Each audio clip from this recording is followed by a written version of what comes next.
Name? How long have you been in Sahaja Yoga? My name's Colin Berry. I've been in Sahaja Yoga for essentially 30 years. I'm from the Melbourne Collective in Victoria.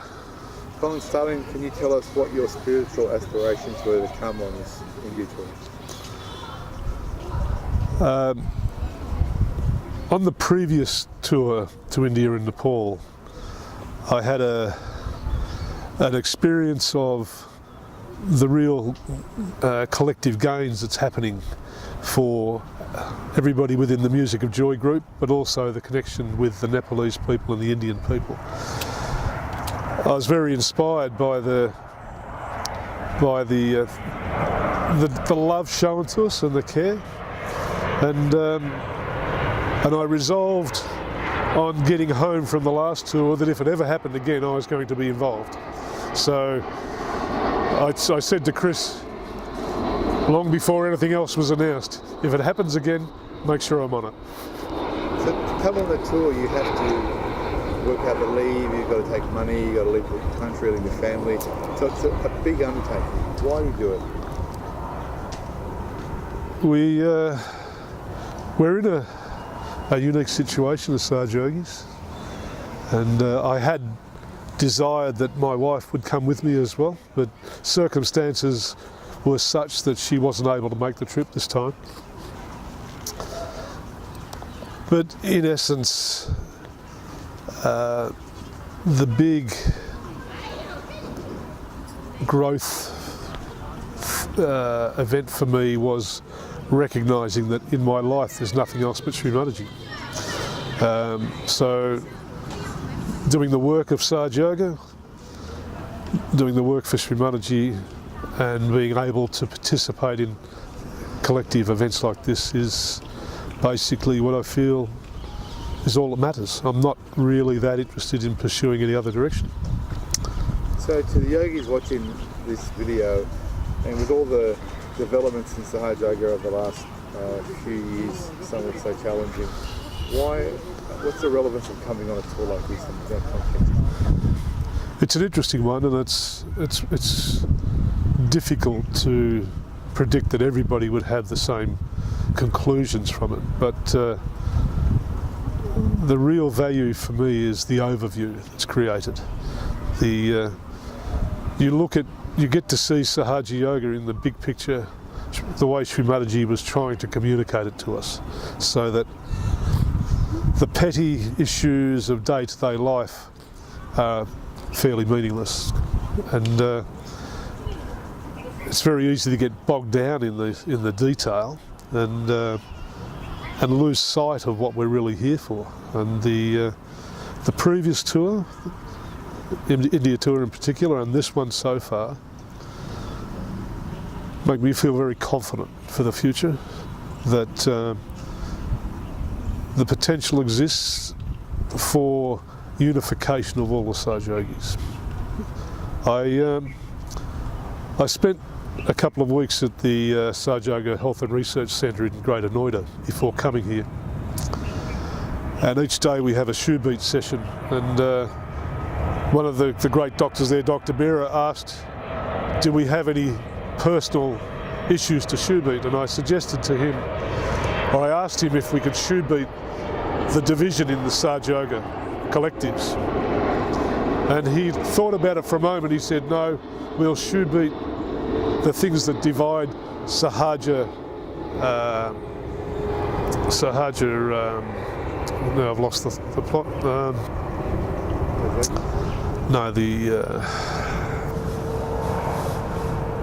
Sahaja culture. So he took it a step higher than me.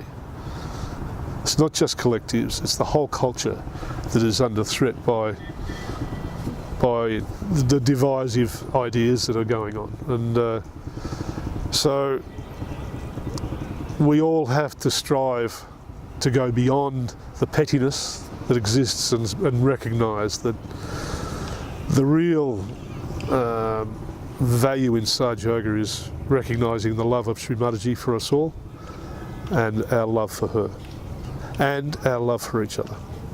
Yesterday we visited Shrimaji's home in Noida, Pakistan. Can you tell us a bit about what you felt about that experience? As I said, I had the good fortune to be on the previous tour. We went to Shrimaji's house in Noida that time as well. This time, maybe I was more relaxed about it. I knew what we were going to, but the experience was almost intense. The vibrations were phenomenal, and we were given the opportunity to sing some bhajans for Shrimaji. During the bhajans, I could feel my kundalini all the time, and following a small puja and having a meal, I could feel my kundalini the whole time. It was a particular blessing to have the opportunity to go there. How have you felt Shrimaji's power working in your life?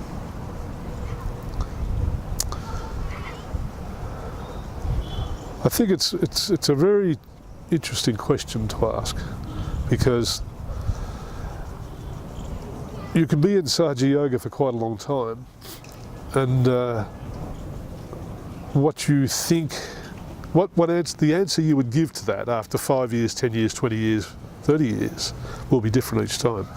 And the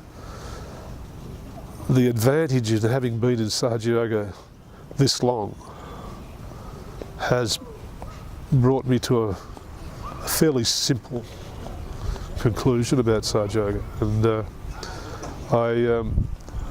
I had a question for Shrimaji on this tour, and she gave me a very prompt answer by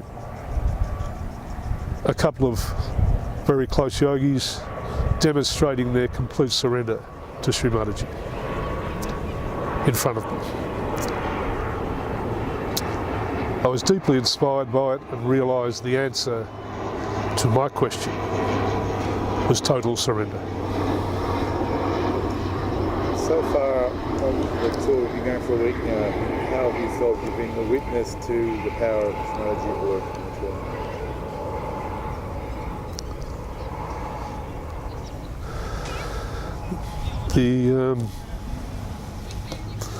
So far we've had a variety of different performances and events.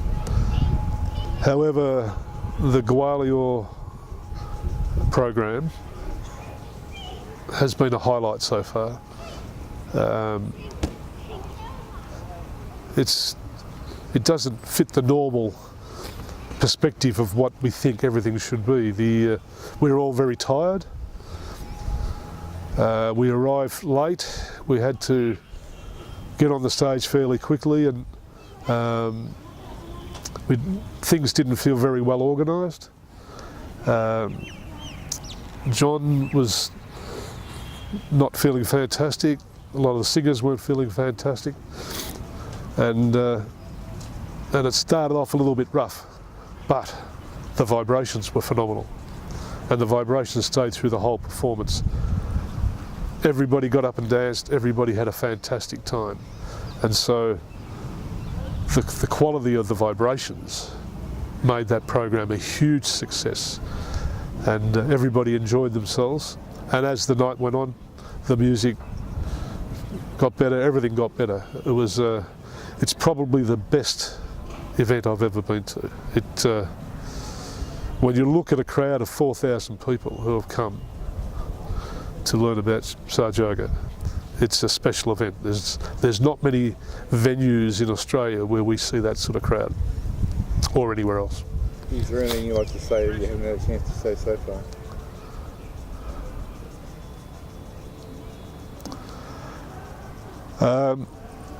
I have to express great gratitude to Shrimaji for making it possible for me to be here. The blessing of being able to travel with so many good yogis, to meet so many good people, so many good drummers, has been a blessing. And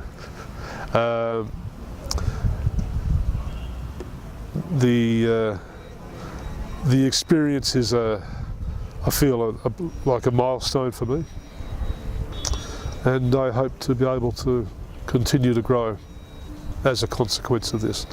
The effects of these tours stay with you, and the previous tour that we did to India and Nepal lasted with me for a very long time, until the day-to-day pressure started to crowd in a little bit too much in the last few months. And so it's with great pleasure that I'm here enjoying the collectivity of my brothers and sisters, the vibrations of India, a land of contradictions, and the good fortune to be at the feet of the goddess. Well, thank you.